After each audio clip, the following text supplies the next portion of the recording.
ਸਾਰੇ ਭੈਣ ਭਰਾਵਾਂ ਨੂੰ ਜੈ ਮਸੀਹ ਦੀ। ਅੱਜ ਦੇ ਵਚਨ ਦਾ ਮਨਨ ਕਰਨ ਤੋਂ ਪਹਿਲਾਂ ਅਸੀਂ ਪ੍ਰਾਰਥਨਾ ਵਿੱਚ ਜਾਵਾਂਗੇ।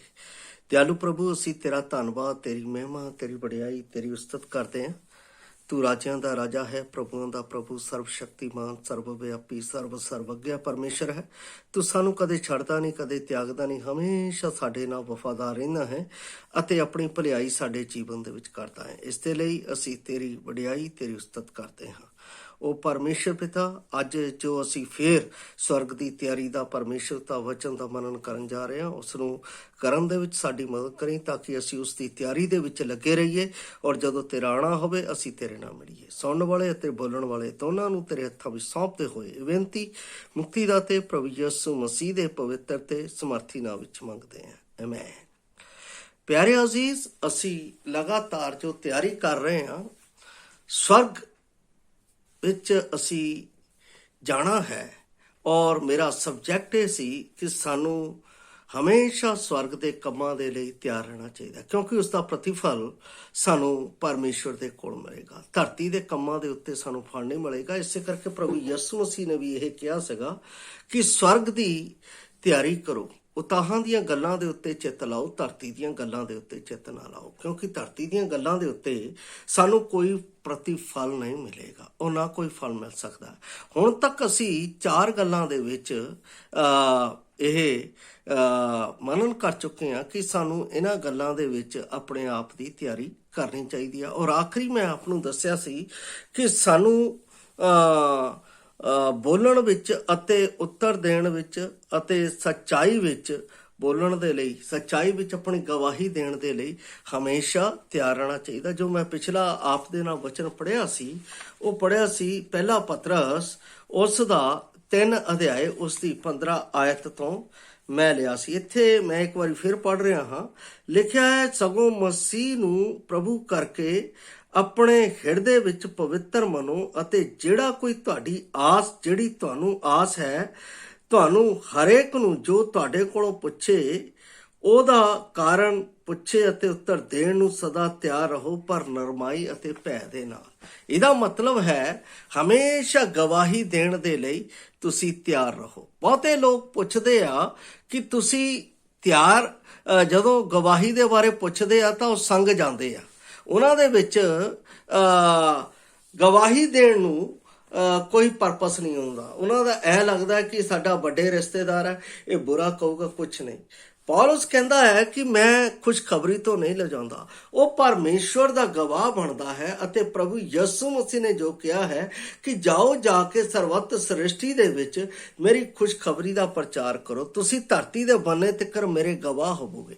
ਅਸੀਂ ਗਵਾਹ ਤਦ ਬਣਦੇ ਹਾਂ ਜਦੋਂ ਅਸੀਂ ਉਹਦੀ ਖੁਸ਼ਖਬਰੀ ਨੂੰ ਦੂਸਰਿਆਂ ਤੱਕ ਪਹੁੰਚਾਉਂਦੇ ਹਾਂ। ਸਾਨੂੰ ਇਸ ਦਾ ਹੀ ਪ੍ਰਤੀਫਲ ਮਿਲਣਾ ਹੈ, ਇਸ ਦਾ ਹੀ ਪ੍ਰਤੀਫਲ ਪ੍ਰਭੂ ਨੇ ਦੇਣਾ। ਇਸ ਲਈ ਉਹ ਕਹਿੰਦਾ, ਜਦੋਂ ਕਦੇ ਕੋਈ ਤੁਹਾਨੂੰ ਤੁਹਾਡੀ ਖੁਸ਼ਖਬਰੀ ਬਾਰੇ, ਤੁਹਾਡੇ ਜੀਵਨ ਦੇ ਵਿੱਚ ਜਿਉਂਦੀ ਆਸ ਦੇ ਬਾਰੇ ਪੁੱਛੇ ਤਾਂ ਕਦੇ ਵੀ ਤੁਸੀਂ ਉਸ ਨੂੰ ਦੱਸਣ ਤੋਂ ਬਗੈਰ ਰਹੋ ਨਾ, ਉਹਨੂੰ ਦੱਸ ਦਿਓ।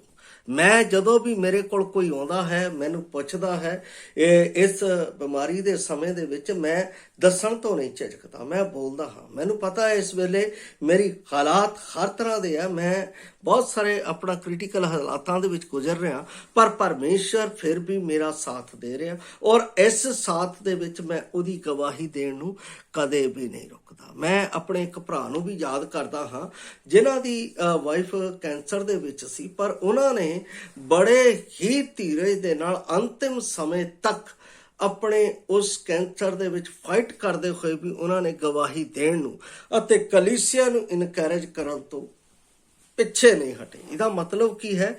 ਉਹਨਾਂ ਦੇ ਵਿੱਚ ਜਿੰਦਾ ਯਿਸੂ ਸੀ ਔਰ ਜਿੰਦਾ ਯਿਸੂ ਉਹ ਯਿਸੂ ਜਿਸ ਦੇ ਵਿੱਚ ਪੈਦਾ ਹੋਏ, ਜਿਸ ਯਿਸੂ ਨੇ ਕਾਲਵਰੀ ਕਰੂਸ ਦੇ ਉੱਤੇ ਉਹਨਾਂ ਦੇ ਪਾਪਾਂ ਦੇ ਬਦਲੇ ਆਪਣੀ ਜਾਨ ਦੇ ਕੇ ਉਹਨਾਂ ਨੂੰ ਮੁੱਲ ਖਰੀਦ ਲਿਆ। ਉਹਨਾਂ ਨੇ ਇਸ ਗੱਲ ਨੂੰ ਸਮਝ ਲਿਆ ਸੀ ਕਿ ਮੇਰਾ ਜੀਵਨ ਹੁਣ ਮੇਰਾ ਨਹੀਂ, ਹੁਣ ਪ੍ਰਭੂ ਦਾ ਹੈ, ਚਾਹੇ ਹੁਣ ਖਤਮ ਹੋਵੇ ਚਾਹੇ ਰਹੇ। ਇਸੇ ਕਰਕੇ ਪ੍ਰਭੂ ਯਿਸੂ ਮਸੀਹ ਜਦੋਂ ਕਲਵਰੀ ਕਰੂਸ ਦੇ ਉੱਤੇ ਸੀ, ਉਸ ਪ੍ਰਾਰਥਨਾ ਦੇ ਵਿੱਚ ਉਹਨਾਂ ਨੇ ਇੱਕ ਗੱਲ ਕਹੀ, ਮੈਂ ਵੀ ਅੱਜ ਉਹ ਯਾਦ ਕਰਦਾ ਹਾਂ ਕਿ ਸਰੀਰ ਤਾਂ ਕਮਜ਼ੋਰ ਹੈ ਪਰ ਆਤਮਾ ਤਿਆਰ ਹੈ। ਆਤਮਾ ਤਿਆਰ ਹੈ ਹਮੇਸ਼ਾ ਪਰਮੇਸ਼ਰ ਦੇ ਰਾਜ ਦੇ ਕੰਮਾਂ ਦੇ ਵਿੱਚ ਮਿਲਣ ਦੇ ਲਈ ਅਤੇ ਅੱਗੇ ਵਧਣ ਦੇ ਲਈ। ਇਸ ਲਈ ਸਾਨੂੰ ਉਸ ਦੇ ਵਿੱਚ ਤਿਆਰ ਹੋਣ ਦੀ ਲੋੜ ਹੈ, ਉਸ ਦੇ ਵਿੱਚ ਤਿਆਰ ਹੋ ਕੇ ਜਾਣ ਦੀ ਲੋੜ ਹੈ। ਸਾਨੂੰ ਉਸ ਦੇ ਵਿੱਚ ਆਪਣੇ ਆਪ ਨੂੰ ਵਧਾਉਣ ਦੀ ਲੋੜ ਹੈ, ਆਪਣੇ ਆਪ ਦੇ ਵਿੱਚ ਛੁਪਾ ਕੇ ਰੱਖਣ ਦੀ ਲੋੜ ਨਹੀਂ ਹੈ। ਇਸ ਲਈ ਸਾਨੂੰ ਸਵਰਗ ਦੀ ਤਿਆਰੀ ਦੇ ਲਈ ਹਮੇਸ਼ਾ ਗਵਾਹੀ ਦੇਣ ਦੇ ਲਈ ਤਿਆਰ ਰਹਿਣਾ ਚਾਹੀਦਾ ਹੈ। ਔਰ ਉਸ ਤੋਂ ਬਾਅਦ ਪੰਜਵੀਂ ਗੱਲ ਜਿਹੜੀ ਹੈ ਉਹ ਮੇਰੇ ਕੋਲ ਇਹ ਹੈ, ਭੌਤਿਕਤਾ ਦਾ ਦਾਨ ਅਤੇ ਭੇਟ ਦਾਨ ਦੇਣ ਦੇ ਲਈ ਸਾਨੂੰ ਹਮੇਸ਼ਾ ਤਿਆਰ ਰਹਿਣਾ ਚਾਹੀਦਾ ਹੈ। ਜ਼ਿਆਦਾਤਰ ਅਸੀਂ ਇਸ ਗੱਲ ਤੋਂ ਪਿੱਛਾ ਹਟ ਜਾਂਦੇ। ਬਾਣੀ ਦੇ ਵਿੱਚ ਮੈਂ ਪੜ੍ਹ ਰਿਹਾ ਹਾਂ ਦੂਸਰਾ ਕਰੰਥੀਆਂ 9:5 ਮੈਂ ਆਪ ਦੇ ਲਈ ਪੜ੍ਹ ਕੇ ਸੁਣਾਉਂਦਾ ਹਾਂ। ਪੌਲਸ ਰਸੂਲ ਜਦੋਂ ਰੋਮ ਦੇ ਵਿੱਚ ਸੀ, ਇਹਨਾਂ ਸਾਰੀਆਂ ਗੱਲਾਂ ਦਾ ਉਹ ਉੱਤਰ ਆਪਣੇ ਲੋਕਾਂ ਨੂੰ ਦੇ ਰਿਹਾ ਸੀ ਕਿ ਉਹ ਪਰਮੇਸ਼ਵਰ ਦੇ ਇਸ ਵਚਨ ਦਾ ਮਹੱਤਵ ਜਿਹੜਾ ਹੈ, ਜੋ ਪਰਮੇਸ਼ਵਰ ਨੇ ਉਹਨਾਂ ਨੂੰ ਦਿੱਤਾ ਹੈ, ਉਸ ਨੂੰ ਚੰਗੀ ਤਰ੍ਹਾਂ ਨਾਲ ਸਮਝ ਸਕਣ। ਦੂਸਰਾ ਕਰੰਥੀਆਂ 9:5 ਵਿੱਚ ਮੈਂ ਆਪ ਦੇ ਲਈ ਪੜ੍ਹ ਰਿਹਾ ਹਾਂ। ਇੱਥੇ ਲਿਖਿਆ ਹੈ, ਇਸ ਕਾਰਨ ਮੈਂ ਭਰਾਵਾਂ ਦੇ ਅੱਗੇ ਇਹ ਬੇਨਤੀ ਕਰਨੀ ਉਚਿਤ ਸਮਝੀ, ਜੋ ਉਹ ਪਹਿਲਾਂ ਤੁਹਾਡੇ ਕੋਲ ਜਾਣ ਅਤੇ ਤੁਹਾਡੇ ਉਸ ਦਾਨ ਨੂੰ ਜਿਹਦਾ ਅੱਗੋਂ ਹੀ ਤੁਸਾਂ ਵਚਨ ਦਿੱਤਾ ਹੋਇਆ ਹੈ, ਅਗੇਤਾ ਹੀ ਤਿਆਰ ਕਰ ਰੱਖਣ। ਭਾਈ ਉਹ ਖੁੱਲੀ ਦਿਲੀ ਦੇ ਦਾਨ ਵਰਗਾ ਤਿਆਰ ਰਹੇ, ਨਾ ਕਿ ਪ੍ਰੇਗਰੀ ਦਾ ਦਾਨ ਵਰਗਾ ਹੋਵੇ। ਇਹ ਚੀਜ਼ ਨੂੰ ਸਮਝਣਾ ਬੜਾ ਜ਼ਰੂਰੀ ਹੈ। ਖੁੱਲਾ ਦਿਲ ਅਤੇ ਮਤਲਬ ਘੁੱਟ ਕੇ ਦੇਣਾ, ਇਹ ਦੋ ਚੀਜ਼ਾਂ ਹੈ, ਇਹ ਬੜੀਆਂ ਇੰਪੋਰਟੈਂਟ ਹੈ। ਔਰ ਇਹ ਪ੍ਰਭੂ ਦੇ ਵਚਨ ਦੇ ਵਿੱਚ ਬਾਰ-ਬਾਰ ਕਈ ਜਗ੍ਹਾ ਦੇ ਉੱਤੇ ਪੌਲਸ ਰਸੂਲ ਨੂੰ ਇਹ ਲਿਖਣਾ ਪਿਆ ਹੈ। ਜੇ ਅਸੀਂ ਇਸ ਨੂੰ ਹੋਰ ਵੀ ਅੱਗੇ ਪੜ੍ਹੀਏ ਤਾਂ ਉਹ ਵੀ ਆਪਣਾ ਉਸਨੇ ਦਾਨ ਦੇ ਬਾਰੇ ਹੀ ਲਿਖਿਆ ਹੈ। ਮੈਂ ਆਪ ਨੂੰ ਇਸ ਦੇ ਬਾਰੇ ਵੀ ਪੜ੍ਹਦਾ ਹਾਂ। ਜਿਹੜਾ ਅਸੀਂ ਕਲੀਸਿਆ ਦੇ ਵਿੱਚ ਜਾ ਕੇ ਦਾਨ ਦਿੰਦੇ ਹਾਂ, ਉਹਦੇ ਬਾਰੇ ਵੀ ਉਹ ਕਹਿੰਦਾ, ਹਰ ਹਫ਼ਤੇ ਦੇ ਪਹਿਲੇ ਦਿਨ ਵਿੱਚ ਹਰੇਕ ਆਪਣੀ ਔਕਾਤ ਅਨੁਸਾਰ ਵੱਖ ਕਰਕੇ ਆਪਣੇ ਕੋਲ ਰੱਖ ਛੱਡੇ, ਭਾਈ ਜਦ ਮੈਂ ਆਵਾਂ ਤਾਂ ਉਗਾਹੀ ਨਾ ਕਰਨੀ ਪਵੇ। ਪੌਲਸ ਰਸੂਲ ਨੂੰ ਹਰ ਚੀਜ਼ ਦੇ ਲਈ ਉਹ ਕਹਿੰਦਾ ਤਿਆਰ ਰਹਿਣਾ ਚਾਹੀਦਾ ਹੈ। ਪਹਿਲਾ ਦਾਨ ਜਿਹੜਾ ਹੈ, ਜਿਹੜਾ ਤੁਸੀਂ ਆਪਣਾ ਕਿਸੇ ਭਾਈ ਭੈਣ ਦੇ ਲਈ ਕਰਦੇ ਹੋ, ਦੂਸਰਾ ਜੋ ਤੁਸੀਂ ਕਲੀਸਿਆ ਦੇ ਲਈ ਕਰਦੇ ਹੋ, ਔਰ ਤੀਸਰਾ ਜਿਹੜਾ ਦਾਨ ਹੈ ਆਤਮਿਕ ਦਾਨ ਤੁਸੀਂ ਜੋ ਪ੍ਰਭੂ ਦੇ ਲਈ ਕਰਦੇ ਹੋ, ਉਸ ਦੇ ਲਈ ਹਮੇਸ਼ਾ ਤਿਆਰ ਰਹਿਣਾ। ਇਹ ਤਿੰਨੇ ਪਰਿਸਥਿਤੀਆਂ ਇਦਾਂ ਦੀਆਂ ਹੈ ਜਿਸ ਦੇ ਲਈ ਪੌਲਸ ਸਾਨੂੰ ਕਹਿੰਦਾ ਹੈ ਕਿ ਮੈਨੂੰ ਆਪਣਾ ਉਗਾਹੀ ਨਾ ਕਰਨੀ ਪਵੇ। ਦੂਸਰਾ, ਕੋਈ ਘੁੱਟ ਕੇ ਨਾ ਕਰੇ, ਖੁੱਲੇ ਦਿਲ ਨਾ ਕਰੇ। ਇਹ ਗੱਲ ਪੌਲਸ ਨੂੰ ਕਿਉਂ ਲਿਖਣੀ ਪਈ, ਕਾਹਤੇ ਲਿਖਣੀ ਪਈ? ਕਿਉਂਕਿ ਕੁਰਿੰਥ ਇੱਕ ਅਜਿਹਾ ਸ਼ਹਿਰ ਸੀ ਜਿਹੜਾ ਕਿ ਵਪਾਰ ਦਾ ਇੱਕ ਮੰਡਲ ਸੀ, ਔਰ ਹਰ ਕੋਈ ਇਸ ਜਗ੍ਹਾ ਦੇ ਉੱਤੇ ਆ ਕੇ ਰੁਕਦਾ ਸੀ, ਔਰ ਹਰ ਕੋਈ ਇਸ ਜਗ੍ਹਾ ਦੀ ਐਸ਼ੋ ਆਰਾਮ ਦੇ ਵਿੱਚ ਦੇਖਦਾ ਸੀ ਅਤੇ ਆਪਣੇ ਪੈਸੇ ਉਸ ਜਗ੍ਹਾ ਦੇ ਉੱਤੇ ਲੁਟਾ ਦਿੰਦਾ ਸੀ। ਇਹ ਬੜੀ ਗਲਤ ਗੱਲ ਸੀ। ਇਸ ਕਰਕੇ ਉਹਨੇ ਕੁਰਿੰਥ ਨੂੰ ਇਹ ਗੱਲਾਂ ਉਹਨਾਂ ਨੂੰ ਸੋਧੀਆਂ ਅਤੇ ਉਹਨਾਂ ਨੂੰ ਲਿਖੀਆਂ, ਔਰ ਉਹਨੇ ਕਿਹਾ ਕਿ ਜੋ ਤੁਹਾਡਾ ਹੈ, ਜੋ ਪ੍ਰਭੂ ਨੇ ਤੁਹਾਨੂੰ ਦਿੱਤਾ ਹੈ, ਉਸ ਦਾ ਉਪਯੋਗ ਕਿਤੇ ਗਲਤ ਜਗ੍ਹਾ ਦੇ ਉੱਤੇ ਨਾ ਹੋਵੇ। ਕਿਸੇ ਸੰਸਾਰ ਦੇ ਕੰਮਾਂ ਅਤੇ ਸੰਸਾਰ ਦੇ ਕੰਮ ਧੰਦਿਆਂ ਦੇ ਵਿੱਚ, ਅਜਿਹੇ ਧੰਦਿਆਂ ਦੇ ਵਿੱਚ ਜਿਸ ਦਾ ਤੁਹਾਨੂੰ ਕੋਈ ਲਾਭ ਨਹੀਂ, ਉਸ ਦੇ ਵਿੱਚ ਨਾ ਹੋਵੇ। ਫਾਰ ਐਗਜ਼ਾਮਪਲ, ਕਈ ਲੋਕ ਸਿਨੇਮਾ ਦੇਖਦੇ ਆ, ਸਿਨੇਮੇ ਦੇ ਵਿੱਚ ਜਾ ਕੇ ਪੈਸੇ ਵਿਅਰਥ ਕਰਦੇ ਆ। ਕਈ ਲੋਕ ਆਪਣਾ ਪੱਬਾਂ ਦੇ ਵਿੱਚ ਜਾਂਦੇ ਆ, ਉੱਥੇ ਜਾ ਕੇ ਆਪਣਾ ਪੈਸਾ ਬੇਕਾਰ ਕਰ ਦਿੰਦੇ ਆ। ਕਈ ਲੋਕ ਅਜਿਹੀਆਂ ਜਗ੍ਹਾ ਦੇ ਵਿੱਚ ਜਾਂਦੇ ਆ ਜਿੱਥੇ ਉਹਨਾਂ ਦਾ ਪੈਸਾ ਬਰਬਾਦ ਹੋ ਜਾਂਦਾ ਹੈ, ਕਿਸੇ ਕੰਮ ਦਾ ਨਹੀਂ। ਪਰ ਯਾਦ ਰੱਖੋ, ਇੱਕ ਗੱਲ ਬਾਈਬਲ ਦੇ ਵਿੱਚ ਲਿਖੀ ਹੈ, ਜੋ ਮੈਂ ਤੁਹਾਨੂੰ ਦਿੱਤਾ ਉਹਦਾ ਇੱਕ ਇੱਕ ਪੈਸੇ ਦਾ ਹਿਸਾਬ ਮੈਂ ਤੁਹਾਡੇ ਤੋਂ ਲੈਣਾ। ਪਿਆਰੋ, ਮੈਂ ਇੱਕ ਇੱਕ ਚੀਜ਼ ਨੂੰ ਸੋਚ ਸਮਝ ਕੇ ਇਸ ਜਗ੍ਹਾ ਦੇ ਉੱਤੇ ਕਰਦਾ, ਵਿਅਰਥਤਾ ਦੇ ਨਾਲ ਨਹੀਂ। ਕਿਉਂਕਿ ਮੈਨੂੰ ਪਤਾ ਹੈ ਜੇ ਮੈਂ ਇੱਕ ਵੀ ਚੀਜ਼ ਵਿਅਰਥ ਕੀਤੀ ਹੈ ਤਾਂ ਉਸ ਦਾ ਹਿਸਾਬ ਪ੍ਰਭੂ ਮੇਰੇ ਕੋਲ ਲਏਗਾ। ਜਿਹੜੀਆਂ ਚੀਜ਼ਾਂ ਮੈਨੂੰ ਲੋੜੀਂਦੀਆਂ ਹੈ ਮੈਂ ਉਹਨਾਂ ਦੇ ਲਈ, ਜੋ ਪ੍ਰਭੂ ਦੀ ਮਹਿਮਾ ਦੇ ਲਈ, ਉਹ ਕਰਦਾ। ਪ੍ਰਭੂ ਦੀ ਮਹਿਮਾ ਤੋਂ ਬਾਹਰ ਮੈਂ ਕੋਈ ਕੰਮ ਨਹੀਂ ਕਰਦਾ। ਮੈਨੂੰ ਪਤਾ ਹੈ ਕਿ ਇੱਕ ਦਿਨ ਜਦੋਂ ਨਿਆਂ ਦੇ ਆਸਣ ਦੇ ਵਿੱਚ ਖੋਣਾ ਹੈ, ਉੱਥੇ ਮੈਂ ਕੁਝ ਛੁਪਾ ਨਹੀਂ ਸਕਦਾ। ਇਸ ਲਈ ਬਾਈਬਲ ਦੇ ਵਿੱਚ ਲਿਖਿਆ ਹੈ, ਤੁਸੀਂ ਹਮੇਸ਼ਾ ਪ੍ਰਭੂ ਦੇ ਦਾਨ ਦੇ ਲਈ, ਭਰਾਵਾਂ ਦੀ ਭਲਾਈ ਦੇ ਲਈ, ਭੈਣਾਂ ਦੀ ਭਲਾਈ ਦੇ ਲਈ, ਬੱਚਿਆਂ ਦੀ ਭਲਾਈ ਦੇ ਲਈ, ਅਤੇ ਕਲੀਸਿਆ ਦੇ ਵਿੱਚ ਪ੍ਰਭੂ ਨੂੰ ਜੋ ਦਿੱਤਾ ਜਾਂਦਾ ਉਸ ਦੇ ਲਈ, ਔਰ ਤੀਸਰਾ ਆਤਮਿਕ ਬਲੀਦਾਨ ਜੋ ਧੰਨਵਾਦ ਹੈ ਪਰਮੇਸ਼ਰ ਨੂੰ ਦੇਣਾ। ਇਹ 3 ਬਲੀਦਾਨ ਉਹ ਚਾਹੁੰਦਾ ਹੈ, ਇਹ 3 ਦਾਨ ਉਹ ਚਾਹੁੰਦਾ ਹੈ ਜਿਹੜਾ ਉਸ ਦੇ ਲਈ ਹੈ। ਪਹਿਲੇ ਦਾਨ ਦੇ ਵਿੱਚ ਮੈਂ ਜਦੋਂ ਗੱਲ ਕਰਦਾ ਹਾਂ, ਜਦੋਂ ਇੱਕ ਵਿਧਵਾ ਨੇ ਆ ਕੇ ਦਮੜੀ ਪਾਈ ਸੀ, ਤਾਂ ਉਸ ਦਮੜੀ ਦਾ ਪ੍ਰਭੂ ਨੇ ਕਿਹਾ ਸੀ ਸਭ ਤੋਂ ਜ਼ਿਆਦਾ ਦਿੱਤਾ ਹੈ। ਉਹ ਇੱਕ ਦਿਨ ਦੀ ਮਜ਼ਦੂਰੀ ਸੀ, ਉਹਨੇ ਸਾਰਾ ਸਰਵੱਗ ਦੇ ਦਿੱਤਾ, ਬਿਨਾਂ ਮਤਲਬ ਕਿ ਸੋਚ ਤੋਂ, ਬਿਨਾਂ ਕਿਸੇ ਗੱਲ ਤੋਂ। ਜਿੱਦਾਂ ਅਸੀਂ ਸੋਚਦੇ ਹਾਂ ਜਦੋਂ ਚਰਚ ਦੇ ਵਿੱਚ ਬੈਠਦੇ ਹਾਂ, ਅਸੀਂ ਸੋਚਦੇ ਹਾਂ ਕਿੰਨਾ ਅਸੀਂ ਪਹਿਲਾਂ ਹੀ ਉਸ ਨੂੰ ਕਮਿਊਨੀਕੇਟ ਕਰ ਲੈਂਦੇ, ਪਰ ਵਿਧਵਾ ਨੇ ਨਹੀਂ ਸੋਚਿਆ। ਮੈਂ ਕੇਰਲ ਦੇ ਵਿੱਚ ਵੀ ਗਿਆ ਸਾਂ ਇੱਕ ਵਾਰ, ਮੈਨੂੰ ਉਸ ਜਗ੍ਹਾ ਦੇ ਉੱਤੇ ਮੌਕਾ ਮਿਲਿਆ ਸੀ ਪ੍ਰਭੂ ਦੀ ਮਹਿਮਾ ਅਤੇ ਵਡਿਆਈ ਕਰਨ ਦਾ। ਤਾਂ ਉਸ ਜਗ੍ਹਾ ਦੇ ਵਿੱਚ ਜਦੋਂ ਦਾਨ ਦੀ ਥੈਲੀ ਘੁੰਮ ਰਹੀ ਸੀ, ਤਾਂ ਮੈਂ ਕੀ ਦੇਖਿਆ ਕਿ ਇੱਕ ਪਿਤਾ ਨੇ ਪਰਸ ਕੱਢਿਆ, ਉਸ ਦੇ ਵਿੱਚੋਂ ਉਹਨੇ ਆਪਣਾ ਜੋ ਸੀਗਾ, ਐ ਨਹੀਂ ਦੇਖਿਆ ਕਿੰਨਾ, ਉਹਨੇ ਉਹਦੇ 'ਚ ਪਾਤਾ। ਅੱਗੇ ਆਪਣੇ ਬੱਚਿਆਂ ਨੇ ਵੀ ਕੱਢ ਕੇ ਇਸੇ ਤਰ੍ਹਾਂ ਪਾ ਦਿੱਤਾ। ਔਰ ਮੈਂ ਬੜਾ ਹੈਰਾਨ ਹੋਇਆ। ਉਸ ਤੋਂ ਬਾਅਦ ਮੈਂ ਉਸ ਭਾਈ ਕੋਲ ਗਿਆ। ਉਸ ਭਾਈ ਨੇ ਕਿਹਾ, ਬ੍ਰਦਰ, ਇਹ ਪ੍ਰਭੂ ਦਾ ਹੈ, ਪ੍ਰਭੂ ਸਾਨੂੰ ਦਿੰਦਾ ਹੈ, ਅਸੀਂ ਉਹਨੂੰ ਦਿੰਦੇ ਹਾਂ, ਇਹਦੇ ਨਾਲ ਕਿਸੇ ਦੀ ਭਲਾਈ ਹੋ ਜਾਂਦੀ ਹੈ। Wonderful things. ਔਰ ਇਹੋ ਪ੍ਰਭੂ ਨੇ ਕੀਤਾ ਹੈ ਆਪਣੇ। ਜੇ ਤੁਸੀਂ ਓਲਡ ਟੈਸਟਾਮੈਂਟ ਪੜ੍ਹੋ ਤਾਂ ਪੂਰੀ ਭਲਾਈ ਦੇ ਨਾਲ ਭਰਿਆ ਪਿਆ ਹੈ, ਪੂਰੀ ਭਲਾਈ ਦੇ ਨਾਲ ਭਰਿਆ ਪਿਆ ਹੈ। ਇੱਕ ਨੇਕ ਸਾਮਰੀ ਦਾ ਜਦੋਂ ਅਸੀਂ ਦ੍ਰਿਸ਼ਟਾਂਤ ਦੇਖਦੇ ਹਾਂ, ਕਿੱਦਾਂ ਉਹ ਉਸ ਨੂੰ ਚੱਕ ਕੇ ਲੈ ਕੇ ਜਾਂਦਾ ਹੈ ਹੌਸਪੀਟਲ ਦੇ ਵਿੱਚ, ਔਰ ਉਹਦਾ ਇਲਾਜ ਕਰਦਾ, ਅਤੇ ਮੁੜ ਕੇ ਕਹਿੰਦਾ ਜੇ ਕੁਝ ਰਹਿ ਜਾਂਦਾ ਹੈ ਤਾਂ ਮੈਂ ਇਸ ਨੂੰ ਦੇਵਾਂਗਾ। ਮਤਲਬ ਕਿ ਭਲਾਈ ਦਾ ਦਾਨ ਅਦਭੁਤ ਹੈ। ਬਾਈਬਲ ਇਸ ਗੱਲ ਦੇ ਨਾਲ ਭਰੀ ਪਈ ਹੈ। ਕੀ ਤੁਸੀਂ ਇਸ ਗੱਲ ਦੇ ਲਈ ਤਿਆਰ ਹੋ? ਦੇਖੋ, ਯਾਜਕ ਉੱਥੋਂ ਲੰਘ ਗਿਆ, ਫਰੀਸੀ ਉੱਥੋਂ ਲੰਘ ਗਿਆ, ਅਤੇ ਪ੍ਰੀਸਟ ਉੱਥੋਂ ਲੰਘ ਗਿਆ, ਪਰ ਕਿਸੇ ਨੇ ਵੀ ਭਲਾਈ ਨਹੀਂ ਕੀਤੀ। ਇੱਕ ਸਾਮਰੀ ਨੇ ਭਲਾਈ ਕੀਤੀ, ਔਰ ਉਹ ਸਾਮਰੀ ਪਰਮੇਸ਼ਰ ਦੇ ਵਚਨ ਦੇ ਵਿੱਚ ਅੱਜ ਵੀ ਯਾਦ ਕੀਤਾ ਜਾਂਦਾ। ਦਇਆਲੂ ਸਾਮਰੀ, ਦਾਨ ਕਰਨ ਵਾਲਾ, ਇੱਕ ਅੱਛਾ ਦਾਨੀ। ਕੀ ਅਸੀਂ ਇਸ ਤਰ੍ਹਾਂ ਹੈ? ਉਸਨੇ ਮਨ 'ਚ ਕੁਝ ਨਹੀਂ ਸੋਚਿਆ ਕਿ ਇਹ ਕੌਣ ਹੈ, ਕਿੱਦਾਂ ਹੈ, ਇਸ ਦੇ ਹਾਲਾਤ ਕਿੱਦਾਂ ਹੈ। ਉਸਨੇ ਕੋਈ ਸਵਾਲ ਨਹੀਂ ਕੀਤਾ। ਉਹਨੂੰ ਪਤਾ ਹੈ ਇਸ ਨੀਡ, ਇਹਨੂੰ ਜ਼ਰੂਰਤ ਹੈ। ਜੇ ਮੈਂ ਇਹਨੂੰ ਨਹੀਂ ਲੈ ਕੇ ਗਿਆ ਤਾਂ ਇਸ ਦਾ ਜਵਾਬ ਮੈਨੂੰ ਦੇਣਾ ਪਏਗਾ। ਅੱਜ ਵੀ ਉਹ ਕਟਹਿਰੇ ਦੇ ਵਿੱਚ ਖੜੇ ਹੋਏ ਆ ਪਰਮੇਸ਼ਰ ਦੇ, ਜਿਹੜੇ ਜਾਣਦੇ ਹੋਏ ਵੀ ਭਲਾਈ ਨਹੀਂ ਕਰਦੇ। ਉਹਨਾਂ ਨੂੰ ਪਤਾ ਹੈ, ਸਭ ਕੁਝ ਪਤਾ ਹੈ। ਮੈਨੂੰ ਇੱਕ ਵਾਰ ਦੀ ਗੱਲ ਯਾਦ ਹੈ, ਜਦੋਂ ਮੈਂ ਸੇਵਾ ਦੇ ਵਿੱਚ ਸੀ ਤਾਂ ਮੇਰੇ ਕੋਲ ਮੇਰੇ ਕੋਈ ਆਪਣਾ ਕਜ਼ਨ ਰਿਸ਼ਤੇਦਾਰ ਦੇ ਵਿੱਚ ਆਏ। ਉਹਨਾਂ ਨੇ ਮੈਨੂੰ ਕਿਹਾ, ਕਹਿੰਦੇ ਬ੍ਰਦਰ ਅਸੀਂ ਕੁਝ ਲੈਣਾ ਹੈ ਤੇ ਤੁਸੀਂ ਸਾਡੀ ਮਦਦ ਕਰ ਦਿਓ। ਮੈਂ ਕਿਹਾ ਸੌਰੀ, ਮੈਂ ਨਹੀਂ ਕਰ ਸਕਦਾ। ਮੇਰੇ ਕੋਲ ਇਹ ਕੰਮ ਦੇ ਲਈ, ਮਦਦ ਕਰਨ ਦੇ ਲਈ ਮਦਦ ਨਹੀਂ ਹੈ। ਮੇਰੇ ਆਪਣੇ ਕਜ਼ਨ, ਸਕੇ ਕਜ਼ਨ, ਇੱਕ ਵਿਸ਼ਵਾਸੀ ਮੇਰੇ ਕੋਲ ਆਇਆ। ਇਹ ਪ੍ਰੈਕਟੀਕਲ ਗੱਲਾਂ ਹੈ।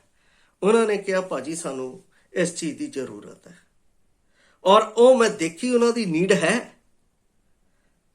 ਜੇ ਮੇਰੇ ਕੋਲ ਹੋਇਆ ਤਾਂ ਮੈਂ ਉਹਨੂੰ ਕਰ ਦਿੱਤਾ। ਕਾਰਨ ਬਾਈਬਲ ਦੇ ਵਿੱਚ ਲਿਖਿਆ ਹੈ, ਭਲਾਈ ਕਰੋ, ਦਾਨ ਕਰੋ, ਨਿਸ ਕਰਕੇ ਵਿਸ਼ਵਾਸੀਆਂ ਦੇ ਲਈ।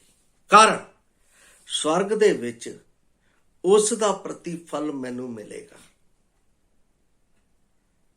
24 ਅਧਿਆਏ ਮੱਤੀ ਦਾ ਉਹ ਯਾਦ ਰੱਖੋ, ਕਿਸ ਤਰ੍ਹਾਂ ਉੱਥੇ ਪ੍ਰਭੂ ਨੇ 25 ਅਧਿਆਏ, ਕਿਸ ਤਰ੍ਹਾਂ ਪ੍ਰਭੂ ਨੇ ਉਸ ਜਗ੍ਹਾ ਦੇ ਉੱਤੇ ਆਪਣੇ ਉਹਨਾਂ ਲੋਕਾਂ ਨੂੰ, ਜਿਨ੍ਹਾਂ ਨੇ ਉਹਨਾਂ ਵਿਸ਼ਵਾਸੀਆਂ ਦੀ ਹੈਲਪ ਕੀਤੀ, ਉਹਨਾਂ ਨੂੰ ਸਰਾਇਆ। ਐ ਮੇਰੇ ਪਿਤਾ ਦੇ ਮੁਬਾਰਕ ਲੋਕੋ, ਆਓ स्वर्ग ਦਾ ਰਾਜ ਤੁਹਾਡਾ ਹੈ, ਮੇਰੇ ਸੱਜੇ ਪਾਸੇ ਆਣ ਬੈਠੋ। ਔਰ ਕਿੰਨਾ ਖੁਸ਼ ਦਿਲ ਉਹ ਦ੍ਰਿਸ਼ ਹੋਵੇਗਾ ਜਿੱਥੇ ਪਰਮੇਸ਼ਰ ਇਸ ਤਰ੍ਹਾਂ ਕਰਨ ਦੇ ਲਈ ਮਦਦ ਕਰੇਗਾ। ਤੀਸਰਾ ਜਿਹੜਾ ਦਾਨ ਹੈ ਉਹ ਆਤਮਿਕ ਦਾਨ। ਮੈਂ ਸਮਝਦਾ ਹਾਂ ਕਿ ਆਤਮਿਕ ਦਾਨ ਅਬਰਾਹਮ ਤੋਂ ਵੱਧ ਕੇ ਕੋਈ ਹੋਰ ਦ੍ਰਿਸ਼ ਨਹੀਂ ਹੋ ਸਕਦਾ। ਅਬਰਾਹਮ ਨੂੰ ਪਰਮੇਸ਼ਰ ਨੇ ਕਿਹਾ ਜਿਹੜਾ ਤੇਰਾ ਇਕਲੌਤਾ ਪੁੱਤਰ ਹੈ ਉਹ ਮੈਨੂੰ ਦੇ ਦੇ, ਜਵਾਨੀ ਦੀ ਸਮਾਂ ਦੇ ਵਿੱਚ। ਔਰ ਅਬਰਾਹਮ ਨੇ ਵੀ ਕੁਝ ਨਹੀਂ ਕੀਤਾ, ਉਸ ਨੂੰ ਆਪਣਾ ਕਾਠੀ ਤੇ ਬੰਨਿਆ ਅਤੇ ਸਾਰਾ ਸਮੱਗਰੀ ਤਿਆਰ ਕੀਤੀ, ਲੱਕੜੀ ਤਿਆਰ ਕੀਤੀ ਅਤੇ ਜੋ ਛੁਰੀ ਸੀ ਉਹ ਲੈ ਕੇ ਗਿਆ, ਅੱਗ ਉੱਥੇ ਨਾਲ ਲੈ ਕੇ ਗਿਆ ਤੇ ਤੁਰ ਪਿਆ ਉਹਨੂੰ ਨਾਲ ਲੈ ਕੇ। ਬੇਟੇ ਨੇ ਅੱਗੇ ਜਾ ਕੇ ਜਦੋਂ ਪੁੱਛਿਆ, ਪਹਾੜ ਤੇ ਮੋਰੀਆ ਚੜ ਰਹੇ ਸੀ, 3 ਦਿਨ ਦਾ ਸਫ਼ਰ ਤੈਅ ਕੀਤਾ। ਇਹਦਾ ਮਤਲਬ ਹੈ ਮੈਂ ਪਰਮੇਸ਼ਵਰ ਦੇ ਘਰ ਦੇ ਵਿੱਚ ਜਾਣਾ ਹੈ, ਮੈਨੂੰ ਪਰਮੇਸ਼ਵਰ ਦੇ ਘਰ ਦੇ ਵਿੱਚ ਇਸ ਆਤਮਿਕ ਦਾਨ ਦੇਣ ਦੇ ਲਈ, ਆਤਮਿਕ ਬਲੀਦਾਨ ਦੇਣ ਦੇ ਲਈ ਤਿਆਰੀ ਕਿੰਨੇ ਦਿਨ ਪਹਿਲਾਂ ਕਰਨੀ ਹੈ। ਕਈ ਮੈਂ ਦੇਖਿਆ ਖੜੇ ਪੈਰੀ ਤਿਆਰੀ ਕਰਦੇ ਆ ਐ ਕਰਕੇ ਕਲੀਸਿਆਵਾਂ ਦੇ ਵਿੱਚ, ਜੇ ਕਿਤੇ ਬਚਣ ਦੀ ਤਾਂ ਵੀ ਉਹ ਖੜ ਕੇ ਐ ਕਰੂਗੇ। ਇਹਦਾ ਮਤਲਬ ਪ੍ਰਭੂ ਦੇ ਨਾਲ ਬੈਠਦੇ ਨਹੀਂ ਹੈ। ਪ੍ਰਭੂ ਨਾਲ ਬੈਠਣ ਤਾਂ ਆਤਮਿਕ ਬਲੀਦਾਨ ਆਪਣੇ ਆਪ ਉਹ ਸ਼ਬਦ ਤੁਹਾਡੇ ਮੂੰਹ ਦੇ ਵਿੱਚ ਆਣਗੇ ਜਿਸ ਦੇ ਨਾਲ ਪ੍ਰਭੂ ਨੂੰ ਮਹਿਮਾ ਮਿਲੇਗੀ ਔਰ ਪ੍ਰਭੂ ਉਸ ਮਹਿਮਾ ਦਾ ਪ੍ਰਤੀਫਲ ਤੁਹਾਡੇ ਜੀਵਨ ਦੇ ਵਿੱਚ ਦੇਵੇ। ਔਰ ਦਿੱਤਾ ਵੀ ਅਬਰਾਹਮ ਨੂੰ ਫਲ ਮਿਲਿਆ। ਇਸ ਲਈ ਪਿਆਰੋ, ਹਮੇਸ਼ਾ ਆਤਮਿਕ ਬਲੀਦਾਨ ਦੇਣ ਦੇ ਲਈ ਸਾਨੂੰ ਤਿਆਰ ਰਹਿਣਾ ਹੈ। ਇਹ ਯੋਗਤਾ ਜਿਹੜੀ ਕਿ ਵਿਸ਼ਵਾਸੀਆਂ ਦੇ ਵਿੱਚ ਹੈ, ਵਿਸ਼ਵਾਸੀਆਂ ਨੂੰ ਦਿੱਤੀ ਗਈ ਹੈ ਸਾਰੀ ਯੋਗਤਾ। ਇਹ ਦੁਨੀਆ ਦੇ ਲੋਕਾਂ ਨੂੰ ਕਿਉਂ ਵਿਸ਼ਵਾਸੀਆਂ ਨੂੰ ਦਿੱਤੀ ਗਈ ਹੈ? ਕਿਉਂਕਿ ਉਹਨਾਂ ਕੋਲ ਖੌਫ ਹੈ, ਉਹਨਾਂ ਕੋਲ ਆਸ ਹੈ। ਜੇ ਉਹ ਇਸ ਤਿਆਰੀ ਦੇ ਵਿੱਚ ਨਹੀਂ, ਇਹ ਸਾਡੇ ਕੋਲ 5 ਅਜਿਹੇ ਕਦਮ ਹੈ ਜਿਹੜੇ ਤਿਆਰੀ ਦੇ ਨਾਲ ਹੈ। ਤਿਆਰੀ ਦੇ ਨਾਲ ਕਦਮ ਤਾਂ ਬਹੁਤ ਹੈ, ਜੇ ਮੈਂ ਉਹਨਾਂ ਦੀ ਆਪਣਾ ਲਿਸਟ ਕੱਢਣ ਲੱਗਾ ਖਤਮ ਨਹੀਂ ਹੋ ਸਕਦੀ। ਪਰ ਇਸ ਤਿਆਰੀ ਦੇ ਮੁੱਖ ਤਿਆਰੀ ਹੈ ਜਿਸ ਦੇ ਵਿੱਚ ਅਸੀਂ ਆਪਣੇ ਆਪ ਨੂੰ ਲੱਗੇ ਰਹਿਣਾ ਹੈ। ਪ੍ਰਭੂ ਨੂੰ ਪ੍ਰਸੰਨ ਮਤਲਬ ਖੁਸ਼ ਕਰਨ ਵਾਲੇ ਜੀਵਨ ਨੂੰ ਵੀ ਮਾਨਸਿਕ ਅਤੇ ਅਧਿਆਤਮਿਕ ਅਤੇ ਭੌਤਿਕ ਤਰੀਕੇ ਦੇ ਨਾਲ ਸਾਨੂੰ ਤਿਆਰ ਰਹਿਣਾ ਚਾਹੀਦਾ ਹੈ। ਵਚਨ ਤਾਂ ਸਾਨੂੰ ਇਹੀ ਸਿਖਾਉਂਦਾ ਹੈ ਔਰ ਇਹੀ ਚੀਜ਼ ਅਸੀਂ 21 ਦੇ ਵਿੱਚ ਦੇਖੀ ਹੈ ਕਿ ਪੌਲਸ ਰਸੂਲ ਜਿਹੜਾ ਹੈ ਉਹ ਸਾਫ਼ ਰੀਤੀ ਨਾਲ ਆਖਦਾ ਹੈ। ਕੀ ਆਖਦਾ ਹੈ? ਜਿਹਦੇ ਬਾਰੇ ਮੈਂ ਪਹਿਲਾਂ ਪੜ੍ਹ ਚੁੱਕਾ ਹਾਂ। ਕਹਿੰਦਾ ਹੈ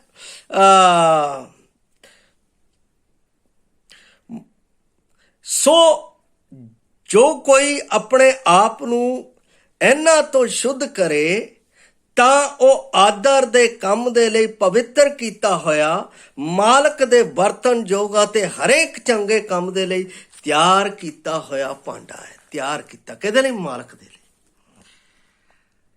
ਇਹ 5 ਕਦਮ ਜਿਹੜੇ ਆ ਉਸ ਤਿਆਰੀ ਦੇ ਵਿੱਚ ਹੈ। ਜੇ ਤੁਸੀਂ ਲੱਗੇ ਰਹੇ ਤਾਂ ਯਕੀਨਨ ਹੈ ਜਦੋਂ ਮੇਰਾ ਪ੍ਰਭੂ ਆਵੇਗਾ ਅਸੀਂ ਇਹਨਾਂ ਚੀਜ਼ਾਂ ਦੀ ਤਿਆਰੀ ਦੇ ਵਿੱਚ ਫਲ ਪਾਵਾਂਗੇ।